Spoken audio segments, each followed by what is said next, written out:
ईसाई समाज के किसी व्यक्ति पे और किसी चीज का आरोप लगा दो और आदिवासियों को धर्म के नाम पे क्या कर दो, उनको बांट दो।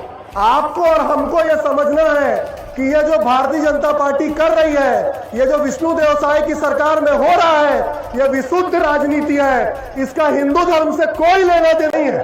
ये जो घटना अभी हुई जिसमें 2 ननों को मानव तस्करी और धर्मांतरण के आरोप में गिरफ्तार किया गया ना, उनको छुटवाने के लिए या ये बताने के लिए ये आरोप फर्जी है। चलिए, मैं तो कांग्रेस पार्टी का सदस्य हूं, नगर का अध्यक्ष हूं, तो ये मुझे बोल सकते हैं कि तुम कांग्रेसी हो, आपको बोल सकते हैं कि तुम कांग्रेसी हो, लेकिन उनको दोस्तों, जब से छत्तीसगढ़ दुर्ग रेलवे स्टेशन के ऊपर जो ननों को लेकर जो मामला हुआ था, उसमें ननों के ऊपर जो आरोप लगाए गए थे, धर्मांतरण और मानव तस्करी के जो आरोप लगाए गए थे, उस बाद उनको लगभग 9 दिन जेल में भी रखा गया था।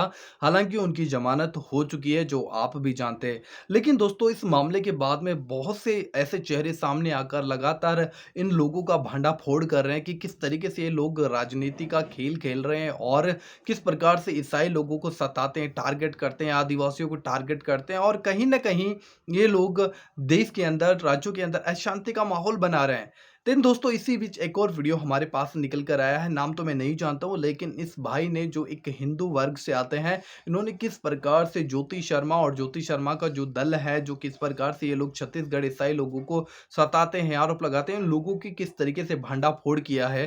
तो मैं चाहता हूं दोस्तों, आप लोग इस वीडियो को पहले पूरा देखें। इससे पहले आप लोग इस चैनल को जरूर सब्सक्राइब कीजिएगा और इस वीडियो को दोस्तों ज़्यादा से ज़्यादा शेयर कीजिए, लाइक कीजिए, ताकि ये वीडियो और भी हमारे मसीह भाई बहनों तक पहुंच सके। क्योंकि इस समय ज़रूरत है हमें आंखें खोलने की, और जो कोई आंखें खोलता है वो अच्छे से साफ सुथरा देख पाता है। तो पहले आप इस वीडियो को ध्यान से देखिए, फिर आगे हम लोग बात करते हैं। कितने आदिवासी हैं वो भाजपा के विरोध में खड़े हो जाएंगे, तो उनको भटकाएंगे कैसे, उनका ध्यान कैसे भटकाएंगे? तो धर्मांतरण का मामला लगा दो, तो मानव तस्करी का मामला लगा दो, तो ईसाई समाज के किसी व्यक्ति पे और किसी चीज का आरोप लगा दो और आदिवासियों को धर्म के नाम पे क्या कर दो, उनको बांट दो।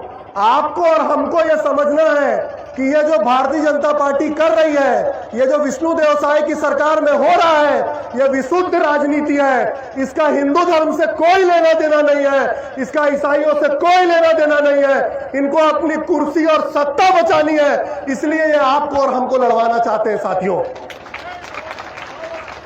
जो विष्णु देव साय लोयला से पढ़ के गए और जितने आदिवासी और जितने सामान्य वर्ग के लोग, जितने पिछड़े समाज के लोग आज पूरे देश और दुनिया में नाम कमा रहे हैं, उन सबको पहले इलाज किस अस्पताल से मिलता था? मिशन अस्पताल में कुनकुरी जसपुर जिले के हर धर्म के व्यक्ति का इलाज हुआ है। कोई नहीं कह सकता कि किसी के घर का बच्चा वहां नहीं हुआ, कि कोई एक्सीडेंट हुआ तो उसको बचाया नहीं गया, कोई मर रहा था तो उसकी जान बचाई नहीं गई। और आप क्या कर रहे हो?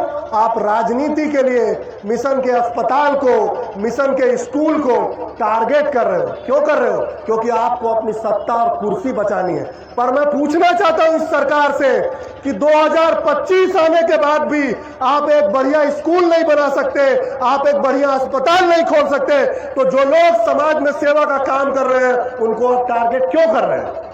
अगर आपको प्रतिस्पर्धा करनी है तो आप एक बढ़िया स्कूल खोलिए, आप एक बढ़िया अस्पताल बनाइए, लोगों को उनकी बुनियादी सुविधाएं उपलब्ध कराइए। लेकिन ये काम इनसे नहीं होगा, क्योंकि उसमें मेहनत लगती है, क्योंकि उसमें सेवा लगता है, क्योंकि उसमें भावना लगती है, और वो भाजपा और आरएसएस के पास नहीं है। ये जो घटना अभी हुई जिसमें 2 ननों को मानव तस्करी और धर्मांतरण के आरोप में गिरफ्तार किया गया ना, उनको छुटवाने के लिए या ये बताने के लिए ये आरोप फर्जी है। चलिए, मैं तो कांग्रेस पार्टी का सदस्य हूं, नगर का अध्यक्ष हूं, तो ये मुझे बोल सकते हैं कि तुम कांग्रेसी हो, आपको बोल सकते हैं कि तुम कांग्रेसी हो, लेकिन उनको बचाने और छुटाने के लिए, दिखाने के लिए केरल के भाजपा का अध्यक्ष छत्तीसगढ़ क्या करने आया था? क्यों आया था? छत्तीसगढ़ के मुख्यमंत्री और गृह मंत्री ने धर्मांतरण और मानव तस्करी का आरोप लगाया, और केरल का भाजपा का अध्यक्ष और भाजपा का उपाध्यक्ष ये कह रहा है कि ये आरोप क्या है? फर्जी है। आपको समझ में आया ऐसा क्यों हुआ?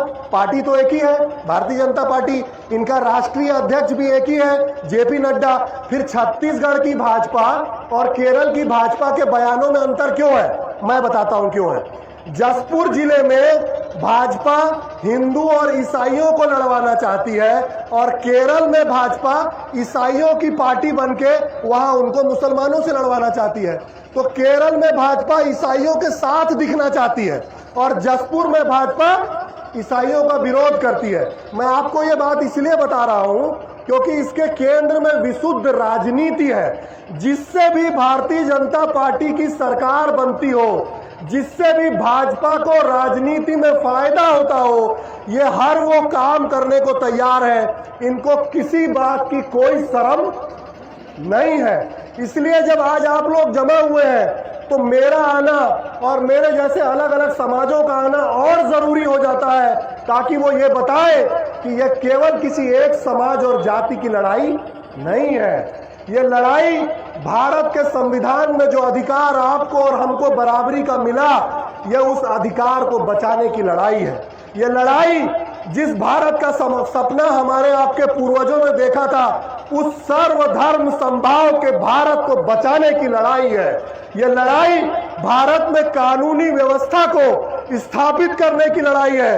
अगर कहीं कोई अपराध हो रहा है, अगर कहीं कोई कुछ गलत कर रहा है, तो उसके लिए भारत में पुलिस है कि नहीं है?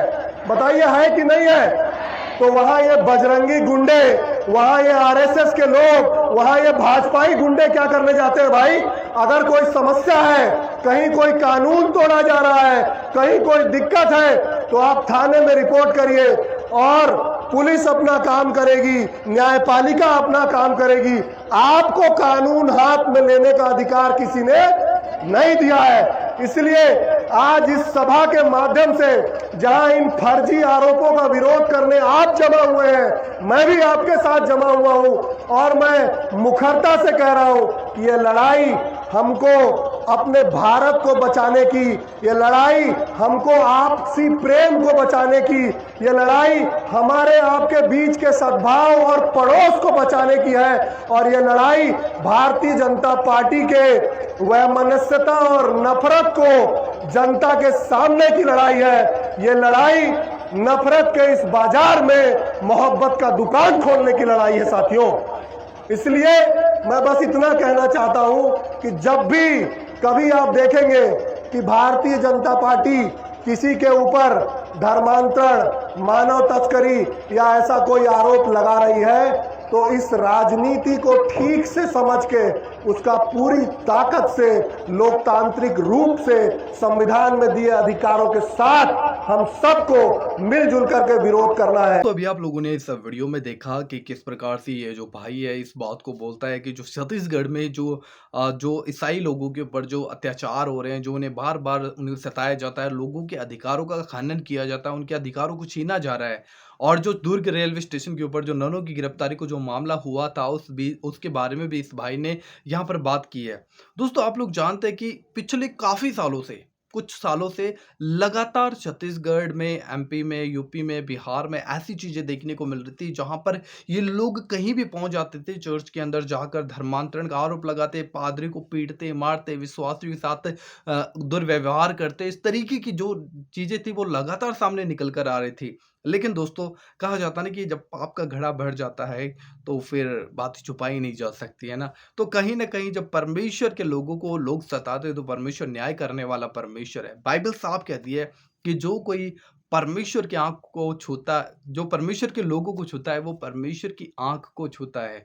तो प्रभु एक समय ज़रूर चुप रहता है, लेकिन वो अपने लोगों का न्याय करता है। क्योंकि आप लोग जानते हैं कि जो मामला छत्तीसगढ़ में हुआ था, जो ननों की गिरफ्तारी को लेकर जो उन्हें सताया जा रहा था रेलवे स्टेशन के ऊपर, आप लोगों ने देखा होगा कि किस प्रकार से ज्योति शर्मा लगातार बार-बार उस नन के ऊपर जो दबाव डाल रही थी, उन्हें उससे किस तरीके का एक गुस्सेला व्यवहार उसके साथ कर रहे थे। लेकिन जो नन की चुप्पी थी वो लगातार बनी रही और जो शांति का जो भाव जो प्रभु यीशु मसीह लोगों के अंदर भरता है, वो वहाँ पर देखने को मिला। और ऐसी तरह का से लोगों के जीवन में प्रभु यीशु मसीह काम करते हैं, क्योंकि मसीह लोग क्या करते हैं, अपना न्याय खुद नहीं लड़ते, वो अपना न्याय परमेश्वर के हाथ में सौंपते हैं और परमेश्वर चुप बैठने वाला नहीं है दोस्तों। देन इतना ही कहना चाहूँगा दोस्तों कि आप भी प्रार्थना करें ऐसे लोगों के लिए, क्योंकि जब परमेश्वर जब शाऊल को बदलकर पौलुस में तब्दील कर सकता है, तो वो परमेश्वर ऐसे विरोध करने वाले लोगों को भी अपनी महिमा के लिए इस्तेमाल कर सकता है।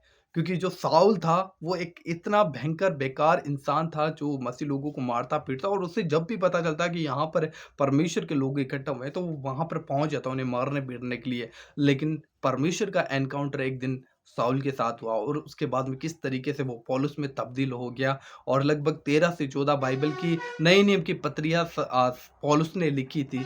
क्यों? क्योंकि उसने यीशु मसीह को जान लिया था, और जो कोई यीशु मसीह को जानता है दोस्तों, वो उसके प्यार में पागल हो जाता है। हालाँकि दोस्तों, आपका इस वीडियो के बारे में क्या कहना है, हमें ज़रूर इस वीडियो के कमेंट बॉक्स में बताइएगा। एंड हमारे इस चैनल पर दोस्तों आप लोग पहली बार आए हो, आपसे हम्बल रिक्वेस्ट है कि आप लोग ज़रूर हमारे इस चैनल को सब्सक्राइब करें। एंड बता देना चाहता हूँ कि हमारा इन वीडियोज़ को बनाना किसी भी धर्म, जात, व्यक्ति, विशेष संगठन को ठेस पहुँचाना बिल्कुल भी कोई भी उद्देश्य नहीं है। हम लोगों को सच्चाई दिखाते हैं, और सच्चाई लोगों की आँखों को खोल देती है। तो हम मिलते हैं किसी और वीडियो में, तब तक के लिए प्रभु आप सभी को बहुत आशीष दे। जय मसीह की।